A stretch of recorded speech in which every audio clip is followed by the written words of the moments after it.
Hello everyone, welcome to my YouTube channel being a best teacher. आज की इस वीडियो में हम टॉपिक करेंगे disadvantages of multilingualism. First is children who grow up multilingual run the risk that they do not speak the language properly and thus get a lot of problem in the school system।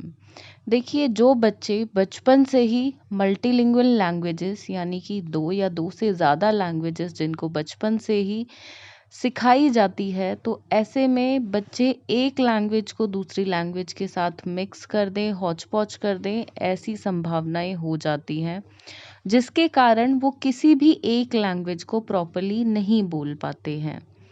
इसलिए हम छोटे बच्चे जो होते हैं, तब ज़्यादा हम उनकी स्पीकिंग पे, रीडिंग पे बहुत फ़ोकस नहीं करते हैं। सिर्फ़ बेसिक्स उनको लैंग्वेज के सिखाए जाते हैं।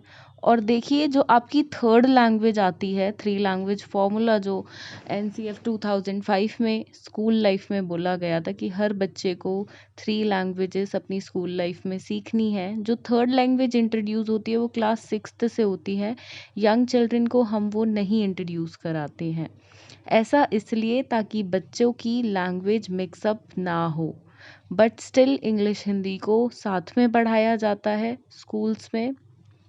फ्रॉम नर्सरी केजी ही बच्चा दोनों लैंग्वेजेस को साथ में सीखता है। तो ऐसे में बच्चा एक लैंग्वेज को दूसरी के साथ मिक्स कर देता है और किसी भी एक भाषा का ज्ञान प्रॉपर्ली नहीं ले पाता है। Next is children enjoying a bilingual education can be excluded from the monolingual in the majority society, or whether their second language teached. This can be have a negative impact on development such as reducing the self confidence of the child।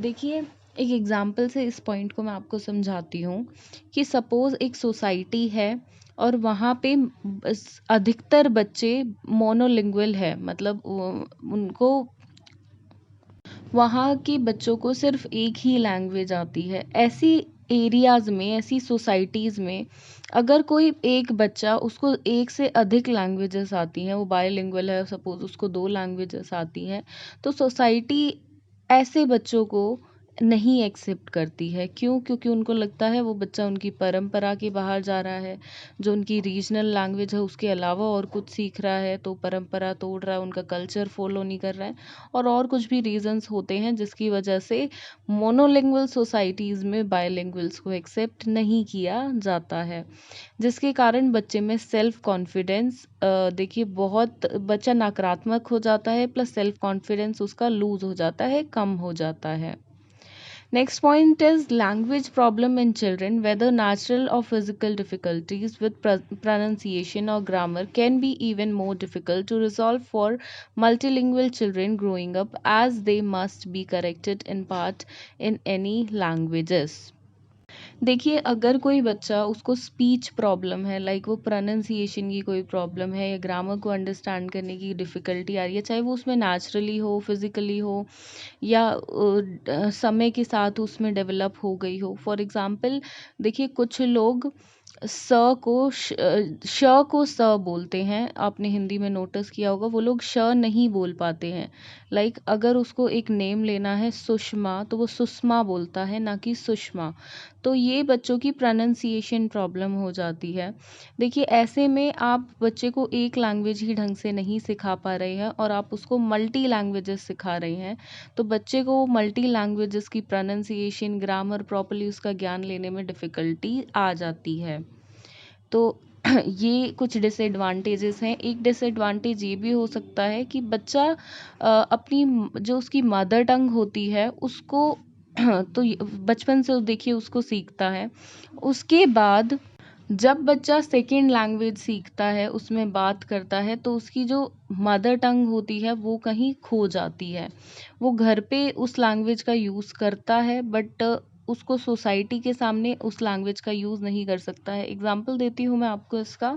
For example, अगर कोई हरियाणवी है, अगर वो एक multinational company में काम कर रहा है या इंग्लिश मीडियम स्कूल में जा रहा है, तो वहाँ पे ये भाषा नहीं चलती है।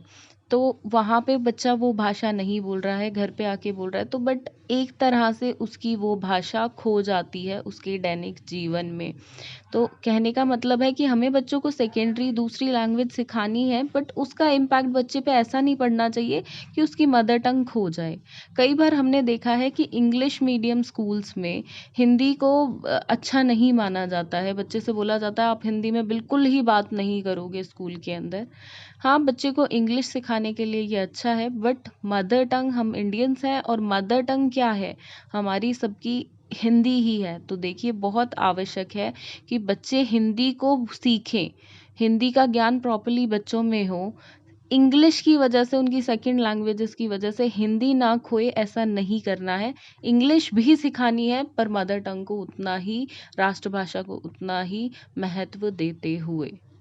तो ये कुछ डिसएडवांटेजेस हैं मल्टीलिंगुअलिज्म के। एग्जाम्पल मैंने आपको सभी के दे दिए हैं। क्वेश्चन जब एग्ज़ाम में आता है तो देखिए एडवांटेजेस और डिसएडवांटेजेस कंबाइन होकर ही आते हैं। तो आप एडवांटेजेस ज़्यादा हैं, डिसएडवांटेजेस कम हैं, तो आप इसी प्रकार से लिखें।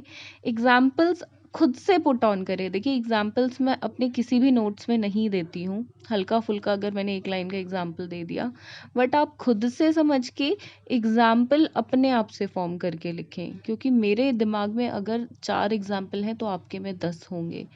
तो इसलिए अपने आप से एक अच्छा एग्जाम्पल चुनकर लिखें एग्ज़ाम में। Thank you for watching this video, and इस वीडियो के बारे में कोई भी डाउट आपको हो कमेंट बॉक्स में बताएं। आपकी जो भी डाउट होंगे वो क्लियर करने की कोशिश होगी। Thank you.